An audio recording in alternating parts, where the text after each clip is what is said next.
parler justement de cette lutte contre la radicalisation. Est-ce que vous pouvez, pour commencer, peut-être nous faire l'opinion que vous avez, vous, aujourd'hui, on en est où aujourd'hui sur cette lutte? Est-ce qu'il y a eu un certain nombre de... On sait qu'il y a eu des attentats qui ont été déjoués, on sait qu'il y a eu un certain nombre de choses, mais de votre point de vue à vous, comment on a avancé? Et puis on rentrera après un peu dans des questions plus précises. Comment on a avancé? Je crois, d'abord, il faudrait quand même dire qu'on a pris beaucoup de retard dans la prise en compte de ce phénomène. Vous savez, le premier historiquement djihadiste, il était à Lyon. Tout le monde s'en souvient, en 1995. Madame, je suis pour rien si vous entendez mal, excusez-moi. Je suis proche du micro, je ne peux pas faire plus. Hein.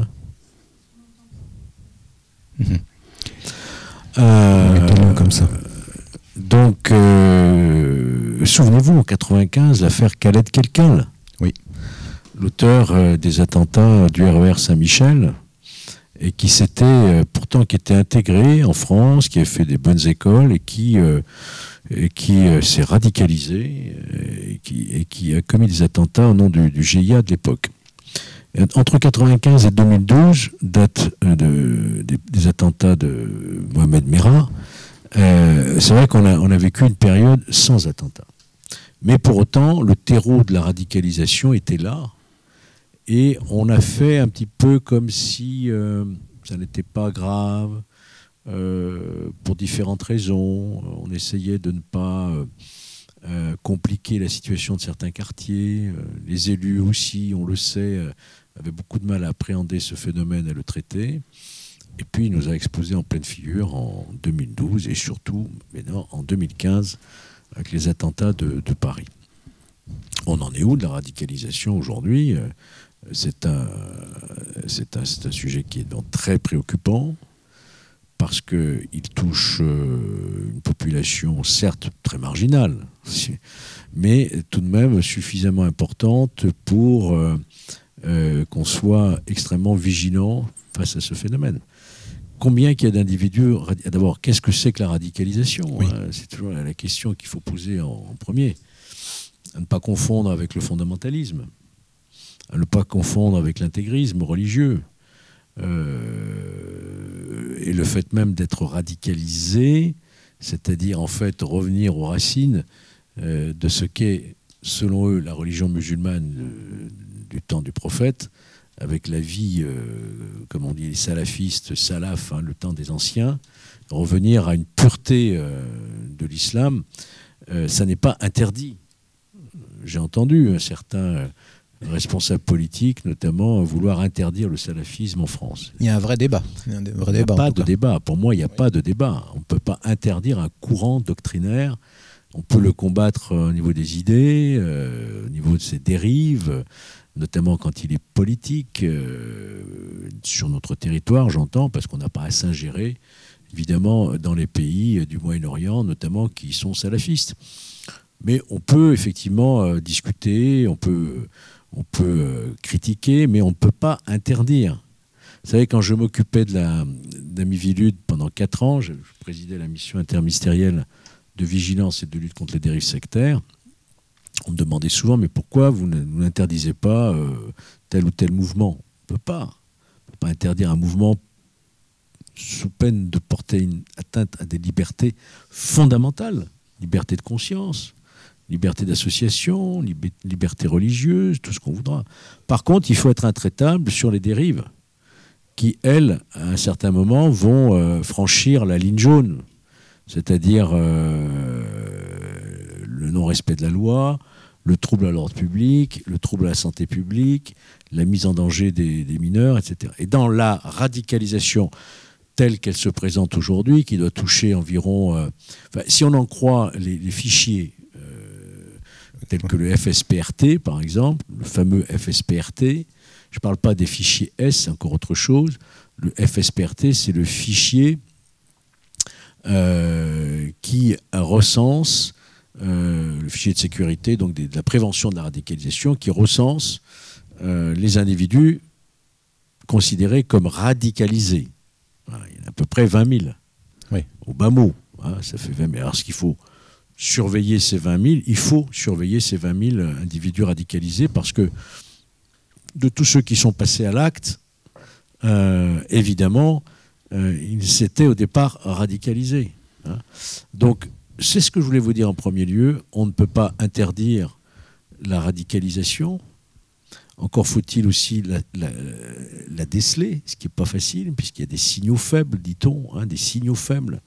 Et vous avez en plus ceux qui pratiquent la taquia, vous le savez, hein, pour passer inaperçu. C'est-à-dire je ne respecte pas les règles du Coran pour pas me faire remarquer, surtout quand je suis en prison, où on a mis en place, vous le savez, un bureau maintenant du renseignement pénitentiaire. Et donc tout cela est très très difficile et très compliqué. L'identification, la radicalisation, et ensuite la lutte. Comment lutte-t-on contre un phénomène qui présente des dérives et des dangers sans pouvoir l'interdire? Vous parliez de retard ou de peut-être un peu, on va dire en provoquant de naïveté depuis 1995. Ça reste compliqué en 2018. Est-ce qu'on a amélioré certains outils? Est-ce qu'on est meilleur dans le renseignement? Parce qu'on a eu quand même beaucoup de débats là-dessus, à savoir est-ce que notre renseignement, même si on le respecte, n'a pas failli justement à laisser certains de ceux qui ont commis des attentats voilà, passer dans les mailles du filet. Attendez. Les attentats qui ont été commis à Paris le 13 novembre 2015, c'est un échec des services de renseignement français. Que ce soit le renseignement intérieur, DGSI, ou le renseignement extérieur, DGSE. C'est pas moi qui le dis. C'est les déclarations des deux patrons tout à fait estimables et des grands professionnels que nous avions entendus lors de notre commission d'enquête, à savoir M. Patrick Calvar pour la DGSI et Bajolet pour la DGSE, qui ont, avec une très très grande honnêteté et humilité, dit ces attentats, c'est un échec de nos services. Pour autant, pouvait-on éviter, c'est une des questions posées, hein, est-ce qu'on aurait pu éviter ces attentats? On va y revenir sur cette question difficile, mais le renseignement français n'est pas forcément plus mauvais qu'un autre renseignement, qu'il soit israélien, américain, britannique. Bien sûr, tout le monde connaît le MI5, tout le monde connaît le Mossad, tout le monde connaît la NSA, mais en France, on n'a pas à rougir de la qualité de nos services. Ce qui a fait défaut, et je pense que c'est ce qu'on a corrigé depuis, en tout cas c'est en cours de résorption tout cela, c'est un certain manque de coordination entre les différents services de renseignement. Vous savez, en France, on a à peu près une quinzaine d'agences. C'est beaucoup. Il y a le renseignement, je viens de les citer, la DGSI, la DGSE. Il y a la DRM, la Direction des renseignements militaires, vous le savez. Il y a Tracfin pour le financier. Il y a le SCRT, le service central du renseignement territorial, qui a remplacé les anciens renseignements généraux sur le terrain. Il y a aussi les gendarmes avec la SDAO, il y a la DNRED pour les douaniers. Il y a comme ça une quinzaine d'agences. Le tout, c'est de coordonner. C'est toujours le plus dur. Il faut coordonner, il faut avoir une base commune du renseignement. Ce que les Américains ont parfaitement compris et réparé après le 11 septembre, ils se sont rendus compte que j'ai pu rencontrer d'ailleurs le secrétaire général de la commission d'enquête à Washington, qui m'a bien expliqué tout cela. En fait, les trois agences NSA, CIA, FBN avaient chacune des informations sur les auteurs des attentats du World Trade Center, mais ils n'avaient pas échangé. Ils n'avaient pas échangé et donc ils en ont tiré les conséquences et ils ont créé ce qu'ils appellent le National Counter-Terrorist Center, donc le NCTC, qui regroupe maintenant les trois agences et dans lequel centre il y a un turnover. C'est-à-dire qu'il y a des agents des trois agences qui vont passer 2 ans à bien se connaître, et à ne plus se mener des guerres ou garder des secrets pour eux. Et en plus, ils sont chapeautés par un DNI, un Directeur National of Intelligence, qui a de vrais pouvoirs, y compris budgétaires. Donc je peux vous dire que si une agence fait de la rétention d'informations, le budget il est coupé. Hein, donc ça ne plaisante pas. Ben, chez nous, on n'avait pas cette équipe. Si, on a l'UCLAT. On a l'unité de coordination de la lutte antiterroriste. M. Bernard Cazeneuve avait aussi créé l'EMOPT auprès de lui, directement, à son cabinet. Mais pour autant, malgré les cellules d'échange d'informations, comme la cellule ALAT, par exemple, qui fonctionnait bien, on peut le dire, il y avait ce manque de coordination. Or, des coordonnateurs, ce n'est pas ce qu'il en manquait, puisqu'il y a l'UCLAT, je viens de citer, qui coordonne, une unité de coordination. Il y a les MOPT, l'état-major opérationnel, donc terroriste, qui coordonne auprès du ministre de l'Intérieur. Et il y a le coordonnateur national du renseignement auprès du président de la République. On a donc 3 organismes de coordination. Cherchez l'erreur. C'est pour cela qu'à l'issue de nos travaux, nous avons formulé, nous étions, je vous rappelle quand même, 30 parlementaires de toute sensibilité politique. Nous avons travaillé au-delà de tous les clivages politiques. C'est ce qui a fait le succès de notre commission d'enquête, qui est allée, elle, à son terme et qui a fait des propositions et qui a beaucoup travaillé à huis clos, ce qui a été aussi le succès de notre commission. Les 40 propositions, j'ai la satisfaction de pouvoir vous dire que ces 40 propositions sont toutes aujourd'hui réalisées. Et la dernière qui restait, en fait, c'était ça, parce que nous avions proposé, comme sur le modèle américain, de créer un centre national de contre-terrorisme rattaché au chef de l'État. C'est ce qu'a fait Emmanuel Macron, puisqu'il a créé la task force, le Centre national de contre-terrorisme à l'Élysée, qui n'est pas un centre opérationnel, proprement dit, mais qui est un centre qui coordonne tout de même et qui définit des stratégies opérationnelles antiterroristes. Et quand on est près du chef de l'État, on a autorité sur l'ensemble des ministères. Voyez-vous ? Alors que la coordination, là, elle se faisait uniquement au ministère de l'Intérieur. Le ministère de l'Intérieur n'a pas plus d'autorité sur le ministre de la Défense, par exemple, ou le ministre de l'Économie et des Finances. Donc, on a réorganisé cela, incontestablement. Nos services de renseignement se sont renforcés en effectifs, en analystes, en coordination. Voilà. Mais une fois qu'on a dit ça, on a parlé que d'une petite partie du problème, parce que la France n'est pas le seul pays visé. Nous sommes dans un espace européen et nous sommes tous, évidemment, concernés, tous les membres de l'Union européenne. Il n'y a pas une capitale qui a été à l'abri du terrorisme. Et donc l'important, et c'est ce que nous avaient dit les Américains à l'époque, mais faites en sorte qu'il y ait un renseignement européen. Alors il est censé exister. Est-ce qu'il avance, oui. Il est censé exister. Lorsque nous avions fait notre déplacement à La Haye, où se trouve Europol, on a vraiment pu constater que nous en étions au balbutiement d'un véritable renseignement européen qui a aujourd'hui, depuis l'électrochoc des attentats de Paris, est en train de se construire. On a créé d'ailleurs au lendemain du 13 novembre le Centre européen de contre-terrorisme. On a nommé Julian King commissaire européen à la lutte contre antiterroristes. On a renforcé Frontex, on a renforcé l'espace Schengen, on a enfin voté au Parlement européen le PNR.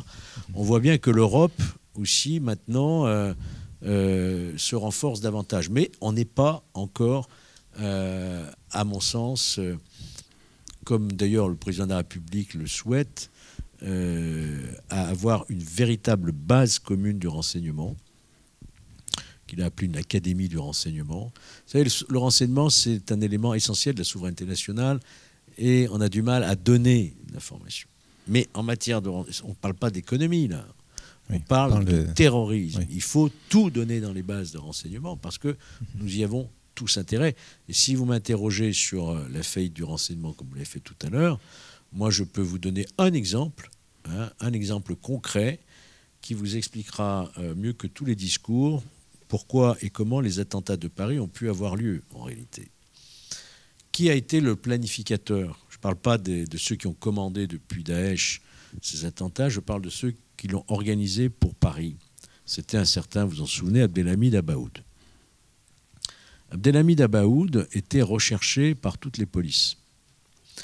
Il se trouve que les services secrets athéniens que nous avons rencontrés, les services secrets grecs, le YP que nous avons rencontré à Athènes, au bout d'un certain temps, la confiance venant, ils ont fini par nous dire un certain nombre de choses. Et notamment qu'ils étaient très en colère, mais très très en colère contre leurs homologues belges, les services de renseignement. Pourquoi ? Parce qu'ils avaient localisé, par les systèmes de bornage, ils avaient localisé Abdelhamid Abaoud dans la région d'Athènes. On savait qu'il était dans la région d'Athènes. Sauf que Abdelhamid Abaoud, sa filière, elle était en Belgique, la filière dite de Verviers.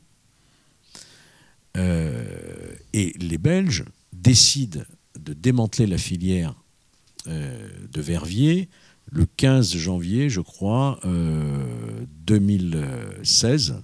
Non, oui, enfin juste après les attentats de Paris. Après les attentats, les premiers, j'entends, hein, Charlie Hebdo, ceux de janvier 2015, le 9-11 janvier 2015, les attentats de Charlie Hebdo et de l'hypercacher. Les Belges disent il faut démanteler la filière de Verviers. Alors qu'ils sont en relation avec les services grecs, ils ne préviennent pas les services de renseignement grecs. Ils les préviennent une demi-heure avant l'opération. Une demi-heure avant. Donc, impossibilité de s'organiser. Et quand Abdelhamid Abaoud entend que sa filière est démantelée, qu'est-ce qu'il fait? Il prend la fuite et va en Syrie et il planifie les attentats de Paris et il revient 9 mois plus tard, janvier-novembre, il revient 9 mois plus tard commettre les attentats de Paris. Donc on peut toujours se dire, évidemment, c'est plus facile de refaire le film et tout, mais s'il y avait eu une meilleure coordination entre les services belges et les services grecs, peut-être que Abdelhamid Abaoud, on lui aurait mis la main dessus. Ça ne veut pas dire qu'il n'y aura pas eu d'autres qui auraient planifié des attentats. Mais ce que je suis en train de vous dire, c'est qu'il y a des failles. Et que ces failles, on est en train, évidemment, d'y remédier. Voilà. Alors, du côté des terroristes, quand on regarde effectivement les cartes de l'Irak et de Syrie qui ont été notamment présentées par la ministre de la Défense cette semaine, on voit qu'effectivement le territoire de Daesh a été réduit, mais personne aujourd'hui ne dit que la menace a été réduite. On n'a pas peut-être les mêmes types d'attentats, on a de nouveaux types d'attentats, on a eu avec notamment des couteaux, on va dire ces attentats entre guillemets moins chers, mais qui ne sont pas moins violents. Est-ce que justement, elle est où la menace aujourd'hui, le fait que ce territoire a été réduit, parce qu'on a l'impression que malgré tout, ça continue, c'est-à-dire qu'il y a des cellules, voilà, c'est pas parce que le territoire a été réduit que la menace elle-même disparaît. On peut considérer que territorialement, aujourd'hui, l'État islamique autoproclamé est défait. Ils n'ont plus de territoire. Il y a encore quelques poches, effectivement, qui résistent, mais très, très peu. Mais en réalité, le foyer terrorisme s'était déplacé de la zone pakistano-afghane dans la zone irako-syrienne. Et aujourd'hui, on assiste à quoi ? Depuis la défaite territoriale, on assiste en quelque sorte à un retour de ce foyer dans la zone afghano-pakistanaise. Vous savez, ce n'est pas parce que les Américains sont allés en Irak que Al-Qaïda a disparu. Les attentats 2001, l'invasion américaine en Irak, on est en 2018, Daesh, Al-Qaïda aussi islamique, existe toujours. Autrement dit, ce n'est pas parce qu'on a défait territorialement l'État islamique que l'idéologie a disparu. Non seulement l'idéologie est toujours présente, mais il y a toujours une structure qui est ailleurs. On a eu la preuve que le calife autoproclamé al-Baghdadi est toujours en vie, alors qu'on le croyait mort, il est toujours en vie. Un certain nombre ont réussi à franchir les frontières, à échapper à la guerre et donc sont en capacité de commanditer des attentats, de projeter des attentats, même s'ils n'ont plus les moyens qu'ils avaient évidemment en 2015. Mais vous savez, les attentats de Paris, ça a coûté 300 000 €, hein, pas plus. Hein, c'est pas des sommes énormes. Hein. Donc l'idéologie est toujours là. Les hommes sont pour une partie en Libye, en Afghanistan, au Pakistan, ils sont toujours là. Et qu'on n'en a pas fini avec Daesh, on n'en a pas fini avec Al-Qaïda, on n'en a pas fini avec cette idéologie meurtrière, islamiste, radicale, violente. Alors, on est peut-être un peu mieux organisé, vous le rappeliez tout à l'heure. Sur le plan, effectivement, on va dire presque administratif, vous parliez tout à l'heure de fiches, etc. C'est vrai qu'on a du mal, et les Français ou ceux qui nous écoutent ont toujours du mal à comprendre, parce que quand il se passe, effectivement, quand il y a un attentat et que, par exemple, on retrouve un fichier S, on a du mal à comprendre que finalement, voilà, il est fichier S et puis il est pu arriver jusqu'au bout. Et à chaque fois, il y a des débats sur qu'est-ce que c'est qu'un fichier S, est-ce que ça sert à quelque chose, est-ce qu'il faut le suivre en permanence. Vous parliez quand même de 20 000 personnes hein, tout à l'heure, quand vous parliez de menaces potentielles, 20 000, surveiller 20 000 personnes, ça paraît presque impossible. Oui. Disons que la surveillance est surtout concentrée sur environ une population entre 3 et 4 000 individus qu'on classifie dans le haut du spectre, comme on dit, hein, qui sont une menace potentielle. Ça fait quand même beaucoup de monde. Hein. Oui. Sans parler des quelques 1500 détenus actuellement dans nos prisons considérés comme radicalisés, dont 500 ont été condamnés pour des faits de terrorisme et qui vont sortir. Il y en a 450, si j'en crois ce que nous dit le procureur Molins, il y aura 450 condamnés pour faits de terrorisme qui vont sortir en 2019 quand même. Donc que faire? Comment surveiller cette population qui n'est pas moins radicalisée en sortant de prison qu'elle ne l'était en rentrant, voire à l'intérieur? Parce que au fond, on n'a pas parlé des lieux de radicalisation, mais la prison reste un des foyers principaux de radicalisation, vous le savez. Pourquoi d'ailleurs? Parce qu'aujourd'hui, on le sait, ça n'est contesté par personne, il y a une porosité entre la criminalité de droit commun, la radicalisation et ensuite le terrorisme. Tout le monde le reconnaît. Même le recteur de Paris, M. Becker, le dit, ce sont des jeunes qui rentrent en prison avec un jean et en basket et qui en ressortent avec une barbe et un chapelet de prière. C'est là que ça se passe. Pourquoi ça se passe dans les prisons comme ça? Parce que, d'une part, il y a le ressentiment, la discrimination, l'injustice, etc. Mais il y a aussi le fait qu'on a négligé ce qui se passait dans les prisons, dans la mesure où il y a une très forte population pénale, pénitentiaire, de confession musulmane, même si on n'est pas censé le savoir, parce que c'est interdit de faire des statistiques. On le sait par l'alimentation, et notamment ceux qui font le ramadan. Mais disons que ça a été publié d'ailleurs dans des rapports. Il y a entre 60 et 70% de la population carcérale qui est de confession musulmane. Bon. Or, il y a, à l'époque où je vous parle, en 2015, il y a 150 imams, 150 aumôniers officiels dans les prisons. Imams.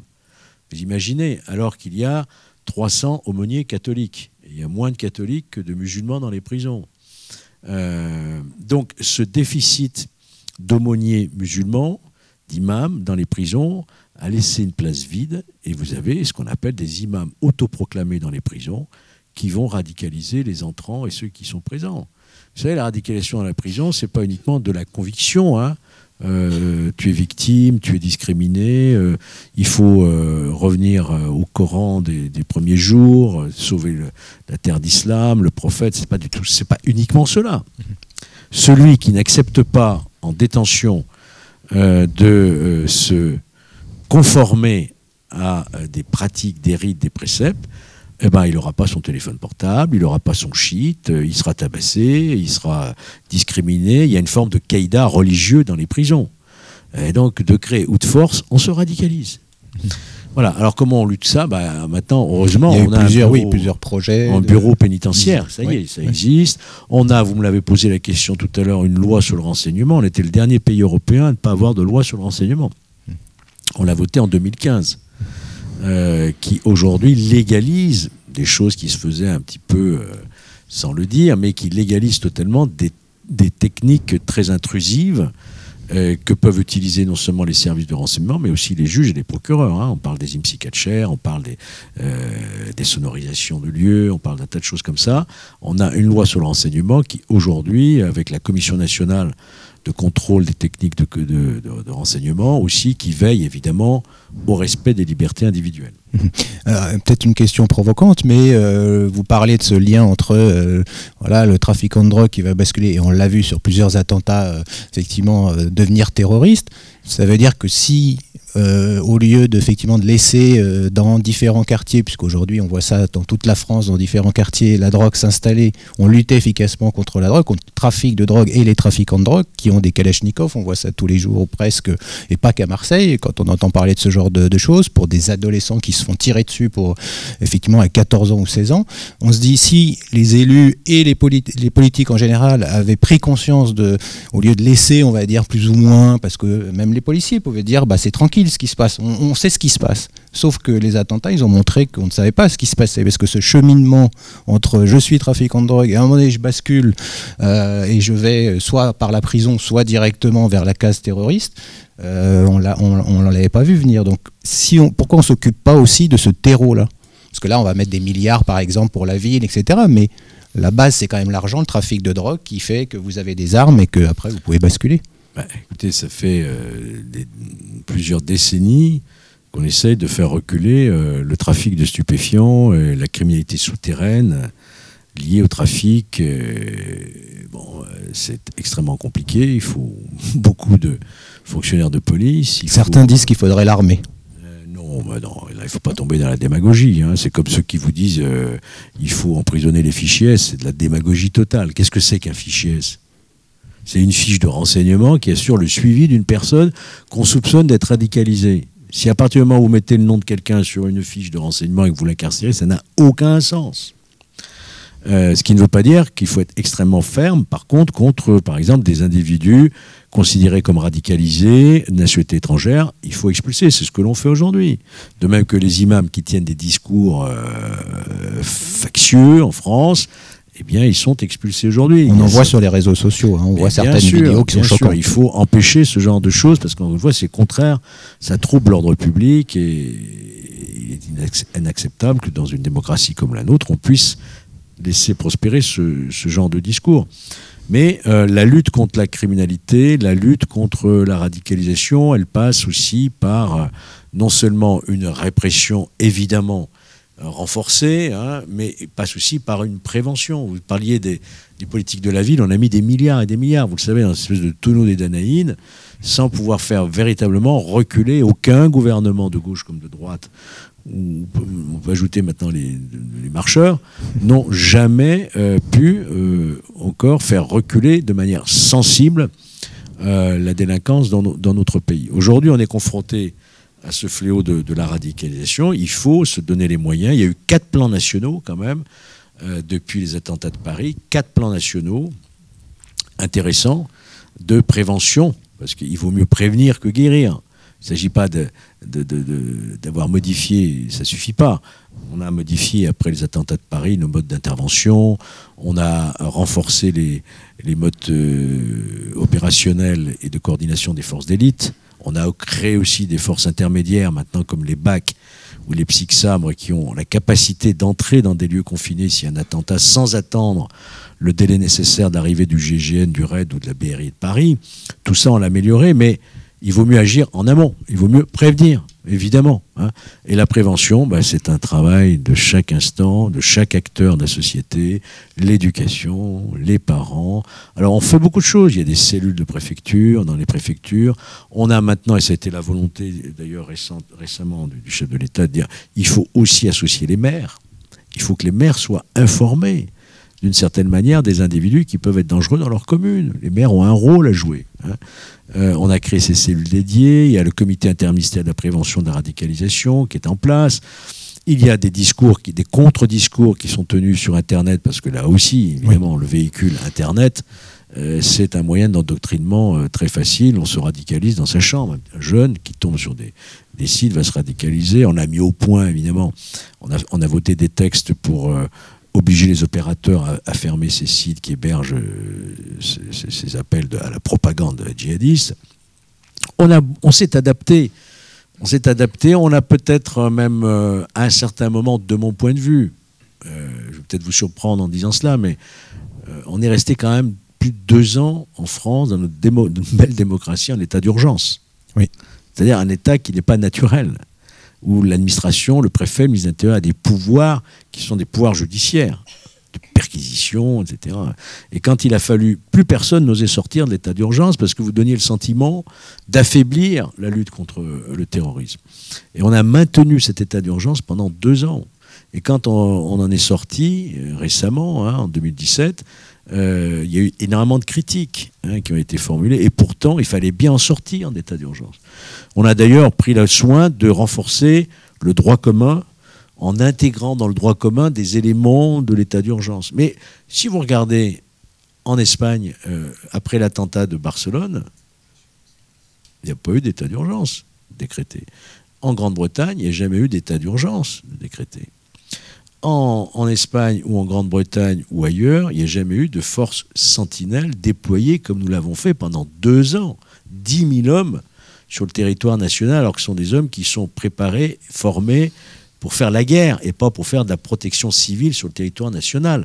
Je crois qu'il y a eu une surréactivité, une surréaction à un certain moment, et qu'une fois qu'on met en place des systèmes, on ne sait plus comment revenir en arrière. Bon, là, c'est vrai que maintenant, on est sorti d'état d'urgence et que la force Sentinelle a été réduite quand même de 10 000 hommes à 3 000 hommes. Alors, comme nous sommes diffusés sur Facebook, là, hein, donc on a une question d'internaute, Isabelle, donc sur notre sujet.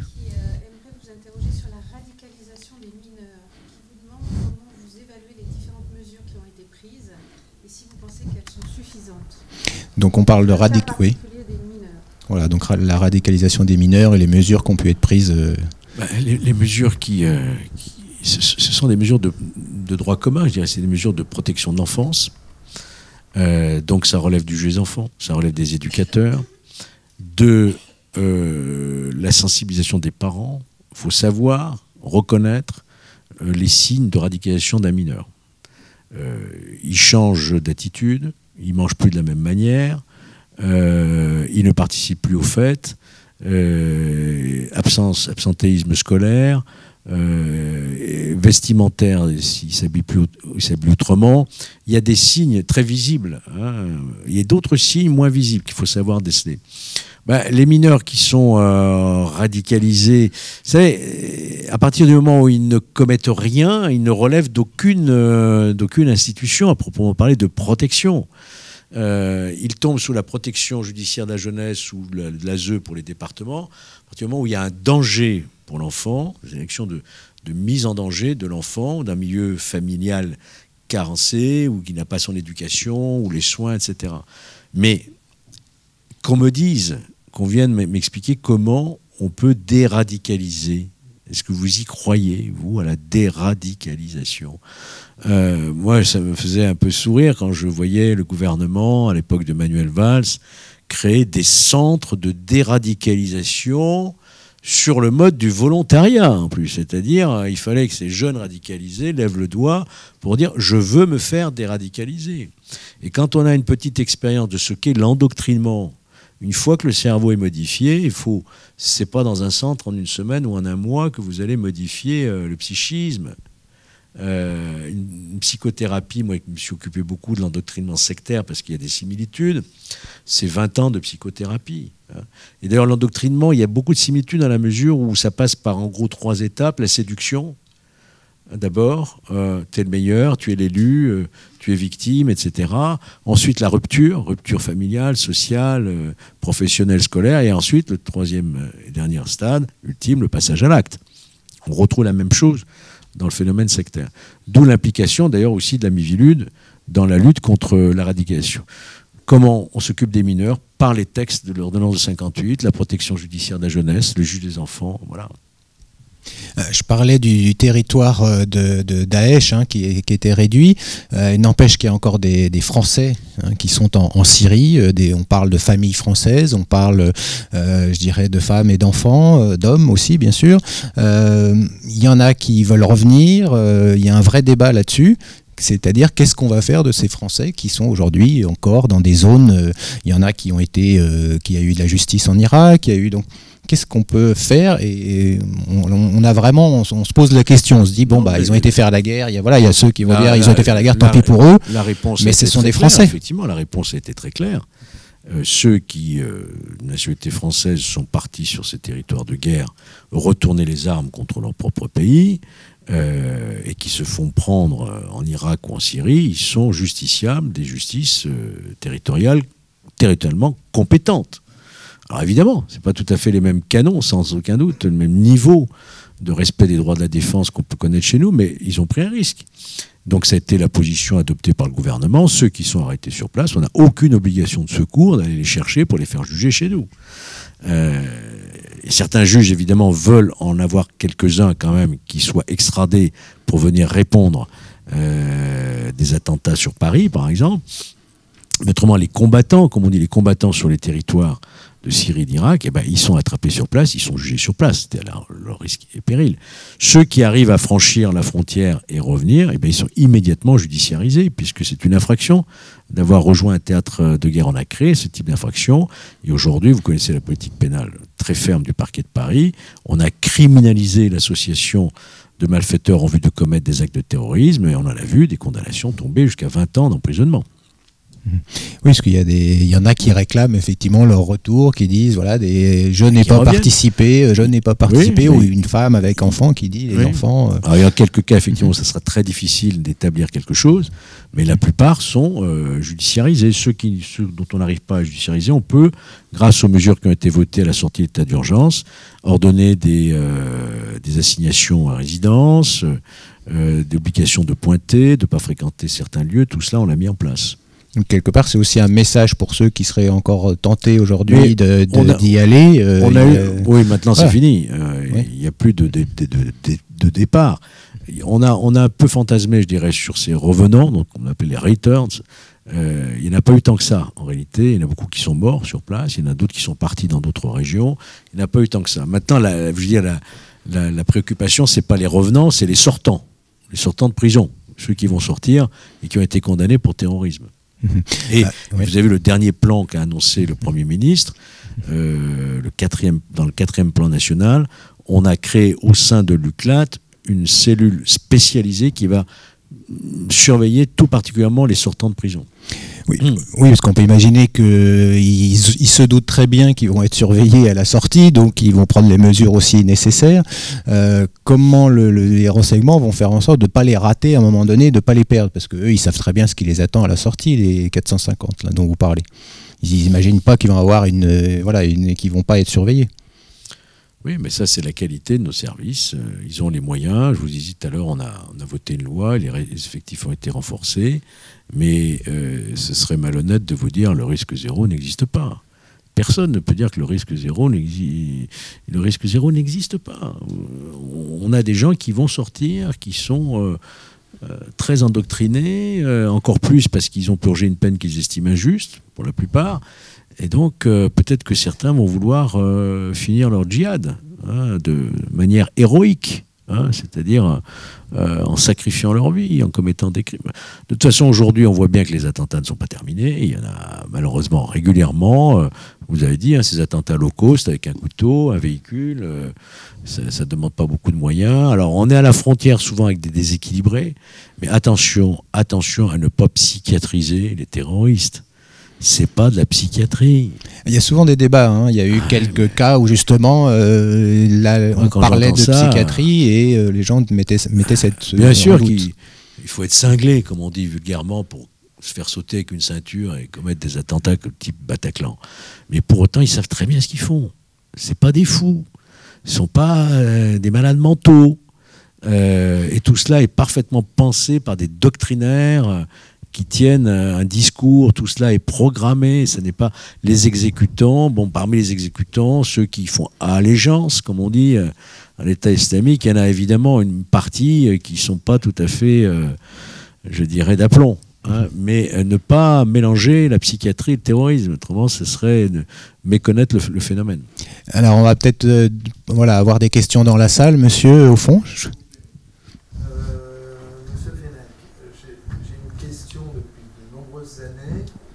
Comment des enfants de la République arrivent à un tel taux de détestation de leurs concitoyens, de leur pays, pour arriver à tuer des gens qu'ils ne connaissent pas. Je ne parle pas des frères Kouachi, où là c'était ciblé journaliste, Koulibaly c'était l'hypercacher, Mera c'était le code juif, mais je parle des gens comme celui du supermarché dans le sud-est de la France, qui, d'un seul coup, du jour au lendemain, tuent des gens qu'ils ne connaissent pas. Et je veux savoir comment on arrive à un tel degré de détestation et de haine pour tuer des gens qu'on ne connaît pas. Oui, c'est une très bonne question comment on en arrive à détester à ce point un pays pour tuer des gens qu'on ne connaît même pas. On doit reconnaître, même si ce n'est pas politiquement correct de le dire, que l'intégration d'un certain nombre de populations a échoué, puisqu'ils ne se reconnaissent pas dans les valeurs de notre pays, qui n'acceptent pas l'égalité homme-femme, qui n'acceptent pas qu'on puisse préconiser la laïcité dans notre pays, qu'on interdise le voile ou la burqa.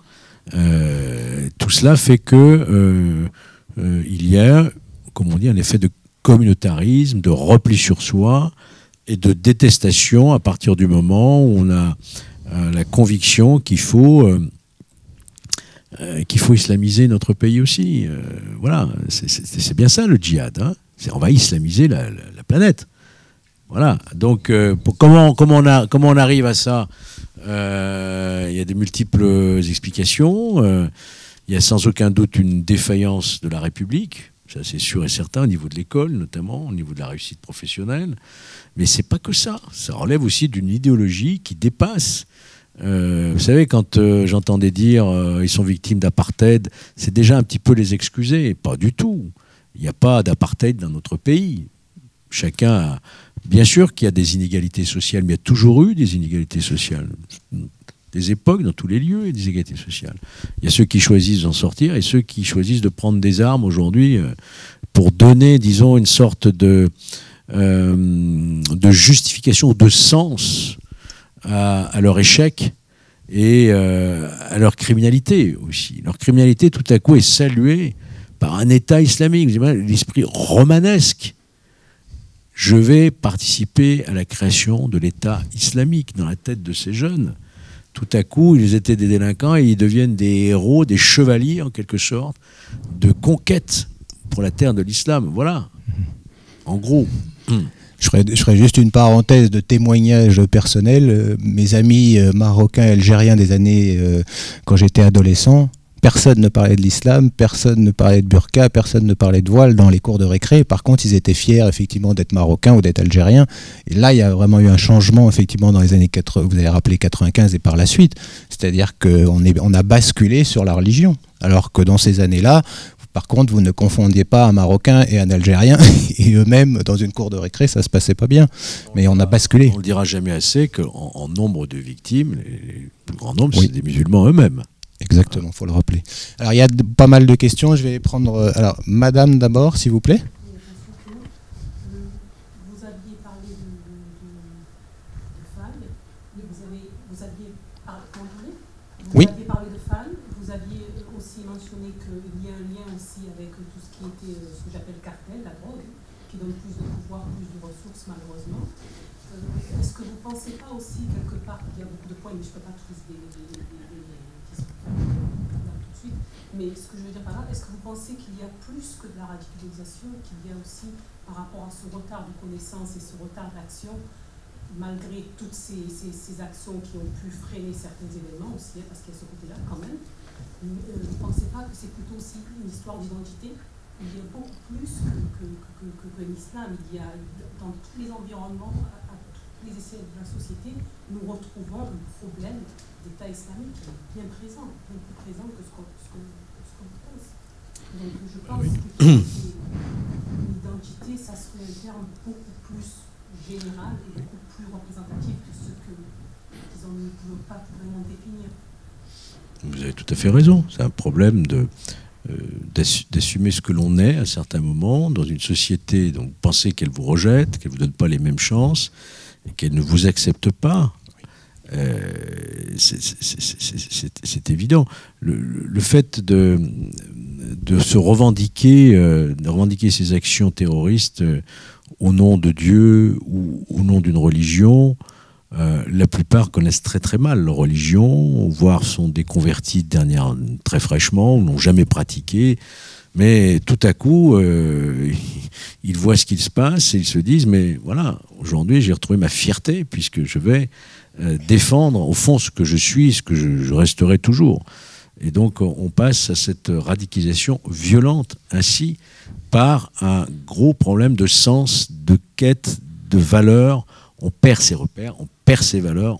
La vie n'a plus de sens. Donc autant passer à autre chose et rechercher une quête de sens et puis de gloire aussi à un certain moment, en se sacrifiant pour une cause, la cause du prophète. Voilà.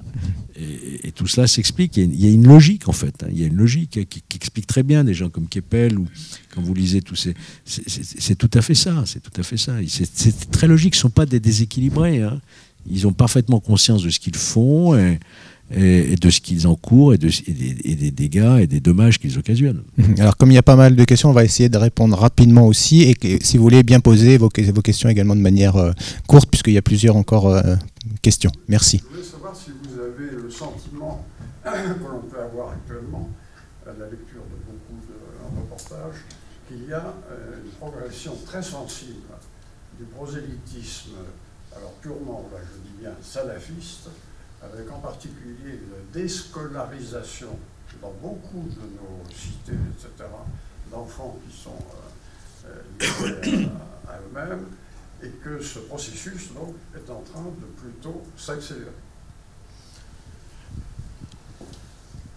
C'est une réalité, puisque dans le dernier plan national pour lutter contre la radicalisation, il y a tout un volet sur les écoles hors contrat, pour accentuer les contrôles des écoles hors contrat, c'est-à-dire des écoles, en fait, des écoles sur l'idéologie. Hein.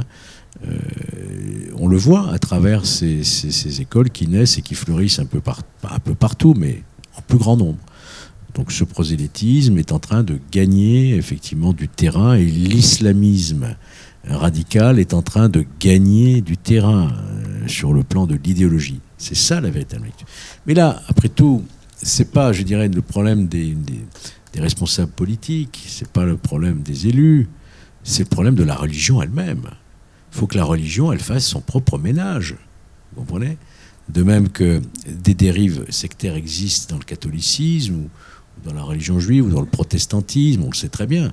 Il faut que la religion, mais c'est très compliqué, vous le savez, parce qu'il y a plusieurs islams, plusieurs obédiences, tout cela est très compliqué. On voit bien ce qui se passe au Moyen-Orient, les conflits qu'il y a déjà entre eux, entre sunnites, chiites, enfin vous connaissez très bien tout cela, mais comment faire justement pour que la religion prenne conscience, surtout dans une religion où il n'y a pas cette hiérarchie ecclésiastique qu'on retrouve dans d'autres religions, comment peuvent-ils arriver à se faire entendre ? Il y a quelques grandes autorités morales de l'islam, le recteur de la mosquée d'Al-Aqsa par exemple, mais on ne les entend pas beaucoup. Franchement, on ne les entend pas beaucoup. Hein. Et alors, encore une question là, ici, monsieur. J'ai deux questions qui n'ont rien à voir avec l'autre. La première, l'enseignement de l'arabe, pensez-vous que ça permettra de diminuer un petit peu le radicalisme, premièrement? Deuxième question, totalement indépendante, quels sont les moyens techniques d'identification de tous ces terroristes en puissance, je veux dire, et de quelle façon peut-on les suivre, quoi, voilà, techniquement? Donc une question sur l'enseignement de l'arabe à l'école qui fait débat. Moi, je pense que l'arabe doit être enseigné au même titre que les grandes langues internationales, mais l'enseigner dès l'école primaire, ça va accentuer, à mon avis, le phénomène de communautarisme. C'est tout. Je crois que le petit Français qui est en France, peu importe son origine ou son appartenance religieuse, il doit parler correctement le français. Après, qu'il veuille approfondir l'arabe au niveau du lycée, en seconde langue, bien sûr. Mais je ne vois pas pourquoi on enseignerait l'arabe dès l'école primaire. Et c'est une très belle langue, on le sait. C'est une langue très poétique, il y a des grands poètes, on le sait tout cela. Mais pour autant, on est en France, le creuset de la République, c'est l'école, et l'école, c'est l'école française, où on apprend à l'école primaire le français, avant tout. Voilà. Les techniques de surveillance du renseignement, elles sont multiples. J'en ai cité quelques-unes tout à l'heure. On surveille par tous les moyens technologiques aujourd'hui. Dieu sait si on en a. Hein, les écoutes, les surveillances, les filatures, les surveillances de tout ce qui se fait, ce qui se dit sur les réseaux sociaux, Internet, bien sûr, et puis le renseignement territorial. Vous savez, nos gendarmes, par exemple, dans les campagnes, font du renseignement aussi. Hein. Ils sont en contact, les élus sont en contact, et on fait remonter ces renseignements. Il y a d'ailleurs un numéro vert maintenant, qui marche bien d'ailleurs, où les familles qui sont quelquefois dépassées par ce qui se passe au sein de leur famille, qu'un jeune se radicalise, ou une jeune fille tout à coup refuse de serrer la main, etc., les propres familles musulmanes s'adressent maintenant à la préfecture. On a créé des cellules un peu volantes, si vous voulez, qui se déplacent dans les familles pour essayer de rattraper tout cela. Maintenant, les terroristes, on les surveille aussi grâce à l'action très forte de la justice, qui délivre des commissions rogatoires, qui saisit des services spécialisés comme la SDAT, notamment ou la DCPJ ou la DGSI, et qui ont évidemment leurs fichiers, leur réseau d'informateurs, et qui font un travail de terrain très minutieux. C'est les techniques de surveillance et de judiciarisation. On a une justice qui fonctionne bien quand même si elle manque de moyens, mais le parquet national antiterroriste qu'on nous annonce, j'espère qu'il verra le jour, mais déjà la section C1 aujourd'hui qui fonctionne, on le voit bien. La justice a quand même bien travaillé et vous verrez d'ailleurs les procès qui vont arriver peut-être en 2020 sur les attentats de Paris. Ils ont fait un travail énorme. Il y a au moins une quinzaine de personnes qui sont mises en examen.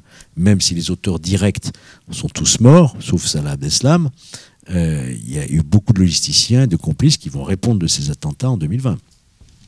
Est-ce qu'il y a encore une question dans la salle? Monsieur, oui, au fond. Vous soulignez tout à l'heure que la prison est un endroit de radicalisation très important.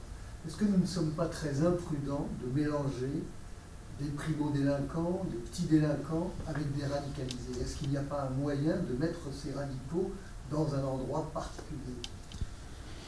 70 000 détenus en France, 60 000 places à peu près. Donc cherchez l'erreur. Vous avez 10 000 détenus en trop. Vous avez actuellement 1500 matelas par terre. Alors là, j'ai quand même les élus. C'est quand même les élus qui décident de construire de nouvelles prisons ou l'État. Alors, l'actuel président s'était engagé à construire 15 000 places. Ça fait combien d'années qu'on parle de prison? On l'a déjà réduit à 7 000. Comment voulez-vous assurer une étanchéité réelle dans des prisons qui sont surpeuplées? C'est très difficile. On a créé ces quartiers d'évaluation et la garde des Sceaux a annoncé la création, je crois, de 1500 places étanches. Je les attends toujours. On attend toujours de voir. Les personnels pénitentiaires, les syndicats pénitentiaires sont très inquiets de la situation actuellement des prisons. Vous savez, c'est vraiment... La prison, c'est une cocotte minute. Ça peut exploser du jour au lendemain. On a vu, il y a eu quelques attentats dans les prisons, quand même, à Oni notamment. Mais on n'est pas à l'abri d'une plus grande catastrophe. Donc vous avez entièrement raison. Il faut surtout séparer... moi, je vous dis franchement, je suis pour la construction de 2 ou 3 établissements où on mettrait tous les individus condamnés radicalisés, c'est-à-dire les mettre dans d'autres enceintes pénitentiaires. Et c'est d'ailleurs une revendication des syndicats pénitentiaires aussi. Si on veut assurer une véritable étanchéité, il faut les mettre dans des prisons dédiées. Il ne s'agit pas de faire des Guantanamo. Ça, c'est la critique facile, démagogique. Mais Guantanamo, c'était des zones de non-droit. Il faut appliquer notre loi, nos procédures, nos droits de la défense, etc., mais dans des établissements qui hébergent des individus particulièrement dangereux, particulièrement radicalisés, et qui permet aussi d'avoir du personnel mieux formé, d'éviter des évasions, d'éviter des actes de terrorisme, ne serait-ce que pour une question sécuritaire. Alors on arrive presque à la fin de notre débat. On a une question Facebook à nouveau. Quel travail va-t-il falloir faire lorsque de nombreux intégristes vont sortir de prison dans quelques mois? Alors, je vous disais tout à l'heure, en fait, l'UCLAT, une section au sein de l'UCLAT a été mise en place pour assurer un suivi de ces individus, mais qui sont d'ailleurs, pour la plupart, qui vont être mis sous surveillance socio-judiciaire. Ils vont pas être, ça ne va pas être des libérations sèches, comme on dit. Il y aura quelques... suivi socio-judiciaire derrière ou des reliquats de sursis qui vont permettre de mettre en place des surveillances. Mais la surveillance, vous savez, je vais vous donner un seul rappel. Souvenez-vous de l'attentat de Saint-Étienne-du-Rouvray, où ce pauvre prêtre a été égorgé par un jeune de 18 ans qui sortait de prison et qui était sous surveillance électronique. Il était porteur du bracelet au moment où il égorge. Donc toute surveillance a ses limites. Vous ne pouvez pas empêcher quelqu'un de passer à l'acte s'il est vraiment décidé à passer à l'acte.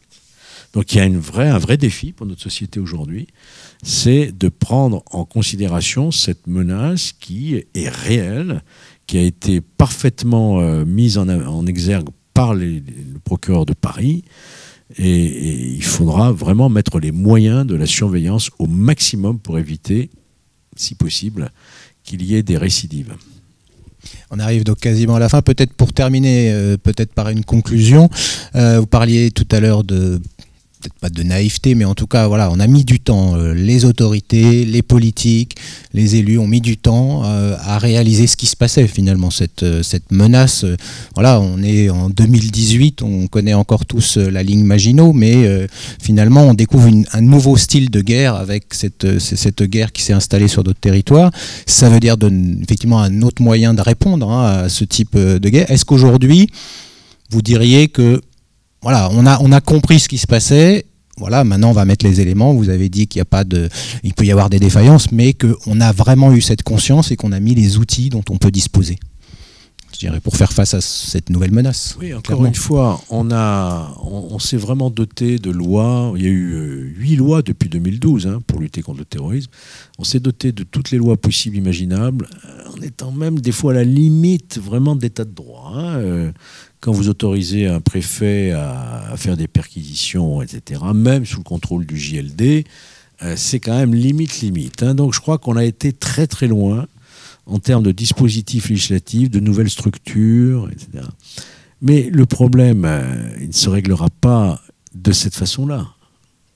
On n'a jamais réglé un problème par la répression, ça se saurait. L'invasion en Irak n'a fait que faire exploser le phénomène. Donc on est confronté à une idéologie meurtrière, barbare, archaïque, et lutter contre ça, c'est peut-être pour une génération. On n'en a pas fini. Peut-être 2 générations, je n'en sais rien, je ne dis pas dans le Marc Café. Ce que je sais, c'est que ce travail-là va demander beaucoup de moyens, beaucoup d'engagement, beaucoup de fermeté, et beaucoup de travail, notamment au sein des familles et à l'école. C'est là que ça se passe. Et alors, vous avez travaillé, vous, justement, dans cette commission avec des gens de droite, des gens de gauche, des gens de, comme vous disiez tout à l'heure, de tous les partis. La commission d'enquête, oui. Le rapport a été signé à l'unanimité. Alors, quand il y a des attentats, malgré tout, on voit ces divergences, on voit à nouveau, il faut plus de lois, il faut ceci, il faut cela. Donc, est-ce qu'il y a quand même, je dirais, du côté d'un côté comme de l'autre, je dirais aujourd'hui, il y a un accord sur à peu près le principal qu'on doit faire. Ma commission d'enquête, en tout cas, a montré qu'on pouvait se mettre d'accord. Voilà. Après qu'il y ait un débat démocratique sur d'autres moyens. Par exemple, moi, je suis pour un dispositif que la majorité actuelle et que même la majorité socialiste du précédent quinquennat ne voulait pas. Il se trouve que j'avais été rapporteur de la rétention de sûreté pour les criminels dangereux. C'est pas parce qu'ils ont purgé leur peine, les psychopathes, sexuels notamment, qu'une fois libérés, ils ne risquent pas de récidiver. Donc on avait mis une structure, un SAS en quelque sorte, de rétention de sûreté dans des établissements fermés qui ne sont pas des prisons, mais fermés quand même, avec des commissions pluridisciplinaires pour dire cet individu, on peut le relâcher ou pas. Bon. J'ai demandé qu'on étende ce système aussi aux radicalisés terroristes et pas uniquement aux délinquants sexuels. Bon, ça a été rejeté. Alors, ça fait partie du débat. On peut effectivement... je ne suis pas pour la rétention administrative à l'israélienne. J'ai visité le centre Ofer. J'ai eu l'occasion de visiter dans les territoires de Judée-Samarie, le centre Ofer, où se trouvent des individus radicalisés qui sont là quelquefois depuis plusieurs années, mais qui n'ont rien fait, rien commis, à titre préventif. C'est de la rétention, ils appellent ça de la détention administrative. Je ne suis pas pour ce système-là. Parce que là, on tombe vraiment... mais la situation israélienne, elle s'explique aussi par un contexte de guerre, et on peut comprendre un certain nombre de choses. Et d'ailleurs, je les ai rencontrés, j'ai discuté avec des magistrats, et je comprends parfaitement leurs préoccupations. Chez nous, instituer un système de rétention administrative préventive parce qu'on soupçonne quelqu'un d'être capable de passer à l'acte, c'est pas concevable. On n'y arrivera pas. Et est-ce que c'est souhaitable, d'ailleurs? Par contre, il faut mettre vraiment tout en œuvre sans renier de notre démocratie, sinon ce sont les totalitarismes religieux qui ont gagné, sans relier nos valeurs, nos principes, notre état de droit. Il faut que cet état de droit soit préservé, mais renforcé face à une menace toujours persistante. Merci Georges Fenech, merci à tous de nous avoir suivis pour ce débat du Presse Club et merci à vous qui nous avez suivis.